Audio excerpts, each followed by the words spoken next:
আজকের লেসন হচ্ছে ও থাকবে বাক্য শেষে যদি দরকার নেই বা ভালো না এই শব্দগুলো থাকে তাহলে ইংরেজিতে কিভাবে বাক্য তৈরি করব।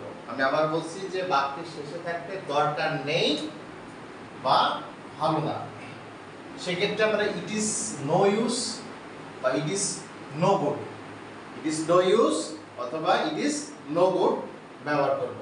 তারপরে যদি কোনো ভার্ব থাকে সেই ভার্বের সাথে আইএনজি করব, না হলে যদি হ বোঝায় বিং লেখে সেটা নাউন অ্যাডজেক্টিভ ভার্বের দ্বিতীয় রূপ হতে পাস্ট পার্টিসিপল যদি থাকে সেটা ব্যবহার করব, অথবা থাকা বোঝালে হ্যাভিং তারপরে নাউন ব্যবহার করব। ফর এক্সাম্পলে আসি, দেখো অহংকার থাকা ভালো না। আর একটা মজার বিষয় বলি, যেখানে সাবজেক্ট থাকবে না সেই বাক্যে আমরা ইট দিয়ে শুরু করি, সেই ক্ষেত্রেই কিন্তু ইট ইজ ব্যবহার করা হয়েছে। দেখো তোমার অহংকার থাকা ভালো না বা তার অহংকার থাকা ভালো না, আমাদের অহংকার থাকা ভালো না, এই আমাদের তার তোমার এখানে কিন্তু সাবজেক্ট নাই, আছে শুধু লেখা আছে যে অহংকার থাকা ভালো না, তার জন্যই ইট ব্যবহার করা হয়েছে। ঠিক আছে, যে বাক্যে সাবজেক্ট না থেকে বাক্যটা আমরা শেষ করছি, শেষে আবার ভালো না শব্দটা বা দরকার না বা দরকার নেই বিষয়টা বোঝায়, তাহলে সেই ক্ষেত্রে আমরা কি ব্যবহার করব, ইট ইজ নো ইউজ অথবা ইট ইজ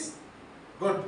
দেখো তাহলে অহংকার থাকা ভালো না, অহংকার ইংরেজি হচ্ছে প্রাইড, কি প্রাইড, তাহলে ইট ইজ নো গুড, যেখানে ভালো না ক্ষেত্রে হবে কি ইট ইজ নো গুড, আর দরকার নেই সেক্ষেত্রে কি ব্যবহার করব, ইট ইজ নো ইউজ। তাহলে এখানে ভালো না আসে, তাহলে ইট ইজ নো গুড। এই যে থাকা, আমি আবার বলছিলাম যদি থাকা বোঝায় হ্যাভিং লেগে সেটা না হবে, তাহলে এখানে থাকা বোঝায় এই জন্য হ্যাভিং প্রাইড, তাই it is no good having pride. Okay, next example আসি, মিথ্যা বলা ভালো না, তাই ইট ইজ নো, ভালো না শেষে আছে, ইট ইজ নো গুড। মিথ্যা বলার ইংরেজিটা কি, মিথ্যা বলা টেলিং এ লাই, টেল মানে কি টেল বলা, তাই তো, আর মিথ্যা বলা টেল এ লাই। এই যে যে ভার্ব থাকবে সেই ভার্বের সাথে আমরা কি করতে বলছি, আইএনজি করতে বলছি। দেখো যে ভার্ব থাকবে সেই ভার্বের সাথে কি করব, আইএনজি করব। তাহলে মিথ্যা বলা টেলিং এ লাই এখানে আসবে, তার মানে মিথ্যা বলা ভালো না, it is no good telling a lie. আবার একটা एग्जांपल আসি, গরিবদেরকে উপহাস করা ভালো না, তাহলে গরিবদেরকে উপহাস করা ভালো না, তাহলে ইট ইজ নো গুড। উপহাস করা ইংরেজি কি, লাভ অ্যাট, লাভ অ্যাট মানে কি উপহাস করা। কিন্তু যে বাক্যে আমরা ভার্ব পাবো সেই ভার্বের সাথে কি করব, আইএনজি করব। লাভ অ্যাট কি এখন হবে লাফিং অ্যাট, কি হবে লাফিং অ্যাট। কাদেরকে উপহাস করা ভালো না, দা পুর, গরিবদেরকে, দা পুর গরিবদেরকে। কোন অ্যাডজেক্টিভের আগে যদি দি বসে, যদি অ্যাডজেক্টিভের আগে দি বসে সেই অ্যাডজেক্টিভ সেই ক্ষেত্রে প্লুরাল হয়ে যায়, গরিব থেকে গরিবেরা হয়ে গেল, তাহলে গরিবদেরকে। ক্লিয়ার? ওকে, আজ স্কুলে যাওয়ার দরকার নেই, শেষে যে বললাম দরকার নেই, দরকার নেই হলে কি হবে, ইট ইজ নো ইউজ, তাহলে ইট ইজ নো ইউজ কি যাওয়ার, তাহলে it is no use going.